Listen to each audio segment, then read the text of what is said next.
Hello friends, welcome to daily morning. இன்றைக்கி நம்ம சேனலில் பார்க்க போகிற ரெசிபி என்னென்னா, அது ஒரு வெயிட் லாஸ் டயட்னு சொல்லலாம். இன்றைக்கி நம்ம சமைக்க போகிற டிஷ்ஷோடைய மெயின் இன்க்ரீடியன்ட் என்னென்னா ஆம்லா தான். இந்த ரெசிபியை எப்போ எடுத்துக்கலான்னு பார்த்தீங்கன்னா, காலையில் டைமில் இந்த ரெசிபி எடுத்துக்கிறது ரொம்பவே நல்லது. அப்படி நம்ம காலையில் டைமில் இந்த ரெசிபி எடுத்துக்கிறதால என்ன ஆகும்னு பார்த்தீங்கன்னா, இது நம்ம பெருங்குடலில் இருக்கக்கூடிய அந்த நச்சுக்களை கழிவு மூலமாகவே நிற்கிறோம். இப்போ நம்ம இந்த ரெசிபியை எப்படி செய்யறதுன்னு பார்க்கலாம். ஃபர்ஸ்ட் ஸ்டவ்வை பற்ற வச்சு ஒரு பாத்திரம் வச்சிடலாம். அந்த பாத்திரம் நல்லா ஹீட் ஆனதும் 3 டேபிள் ஸ்பூன் அளவுக்கு எண்ணெயை சேர்த்துக்கலாம். இப்போ எண்ணெய் நல்லா ஹீட் ஆயிடுச்சு. இப்போ நம்ம இது கூடவே கொஞ்சம் கடுகு சேர்த்துக்கலாம். கடுகு நல்லா பொரிஞ்சதும் நம்ம இதில் ஒரு கொத்தளவுக்கு கருவேப்பிலையும் சேர்த்துக்கலாம். கருவேப்பிலை நல்லா பொரிஞ்சதும் 1 டேபிள் ஸ்பூன் அளவுக்கு துருவிய இஞ்சி சேர்த்துக்கலாம். எண்ணெயில் இஞ்சி பொரிய விட்டுடலாம். இஞ்சி சேர்க்கறதால சளி பிடிக்காது. ஒரு பச்சை மிளகாவை சின்ன சின்னதாக கட் பண்ணி இந்த ஸ்டேஜில் சேர்த்துக்கலாம். பச்சை மிளகாவை எண்ணெயில் நல்லா வதக்கிடலாம். இந்த நெல்லிக்காவில் ஒரே ஒரு நெல்லிக்காவை எடுத்து துருகி சேர்த்துக்க போகிறோம்.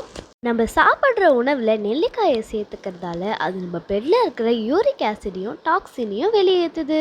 இப்போ நம்ம இதை லேசாக வதக்கிக்கலாம். அதிக அளவு பசியை கட்டுப்படுத்தக்கூடிய சக்தி நெல்லிக்காவில் நிறையவே இருக்குது.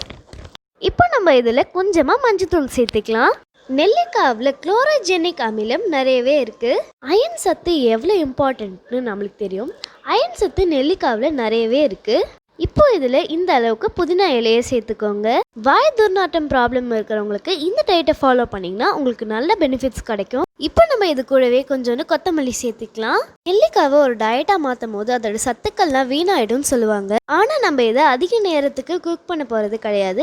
அதனால நம்மளுக்கு 90% பயன்கள் கண்டிப்பாக கிடைக்கும். நெல்லிக்காவில் ஃபேட் ரொம்பவே குறைவாக இருக்குது, ஆனால் ஃபைபர் ரொம்பவே அதிகமாக இருக்குது. இப்போ நம்ம இந்த உணவுக்கு தேவையான அளவுக்கு உப்பு சேர்த்துக்கலாம். ஒவ்வொரு நோய்க்கும் ஒவ்வொரு சக்தி தேவை. இது எல்லாமே நெல்லிக்காவில் இருக்குது. நெல்லிக்காவில் விட்டமின் சியும் அதிகமாக இருக்குது.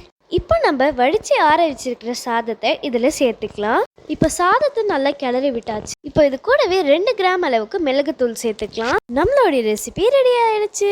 நார்மலாகவே நெல்லிக்காய் எடுத்துக்கிற டைமில் அதிக அளவுக்கு தண்ணியை கன்சியூம் பண்ணாதான் நம்மளுக்கு ஹெல்த் பெனிஃபிட்ஸ் நிறையவே கிடைக்கும். நோய் பரவற இந்த காலத்தில் இந்த மாதிரி ரெசிபியை செஞ்சு சாப்பிட்றது நம்ம உடம்புல இருக்கக்கூடிய இம்யூனிட்டி பவரை இன்க்ரீஸ் பண்ணும். குழந்தைங்களுக்கு பிடிச்ச மாதிரி ஒரு நியூட்ரிஷன் ரிச் டயட்டை செய்யணும்னு நினைக்கிறவங்களுக்கு இந்த டயட் ரொம்பவே யூஸ்ஃபுல்லாக இருக்கும். நம்ம சேனலுக்கு ஒரு லைக் கொடுத்துட்டு கீழே இருக்கிற சப்ஸ்கிரைப் பட்டனை ப்ரெஸ் பண்ணி மறக்காமல் அந்த பெல் ஐக்கானை ப்ரெஸ் பண்ணிடுங்க. இந்த வீடியோ உங்களுக்கு பிடிச்சிருந்தா உங்கள் ஃப்ரெண்ட்ஸ் அண்ட் ஃபேமிலிக்கு ஷேர் பண்ணுங்கள்.